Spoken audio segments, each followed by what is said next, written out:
இங்கிருந்து வணிகர்கள் பல நாடுகளுக்கு போயிருக்கிறார்கள். அதனால்தான் சிந்துவெளி எழுத்திலேயே எழுதப்பட்ட கந்தன் என்ற ஒரு சொல் எகிப்தில் பக்கத்தில் அது கிடைத்திருக்கிறது.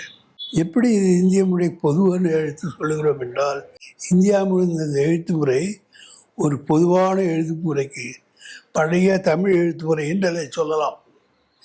அந்த பழைய தமிழ் எழுத்து முறையிலிருந்து அப்படியே படிப்படியாக வளர்ந்திருக்கிறது. இப்போ செந்து தமிழ் எழுத்துக்களும் கீழடி எழுத்துக்களும் கிட்டத்தட்ட ஒன்று அப்படிங்கிற மாதிரியான ஒரு பேச்சு ஓடிக்கிட்டு இருக்கு.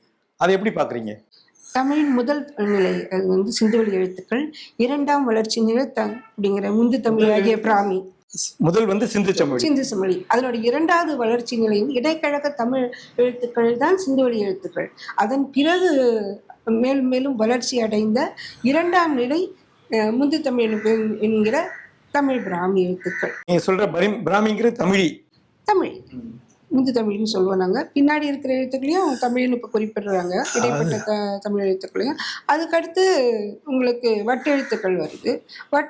வட்டெழுத்துக்களுக்கு அப்புறம் இன்றைய தமிழ் அப்படிங்கிற தமிழையும், அதுக்கு அடுத்த அது கல்வெட்டுகள்லாம் எழுதி தமிழ்னு சொல்கிறாங்க. அதுக்கடுத்து இருக்க இன்றைய தமிழ் எழுத்துக்கள் வருகின்றன.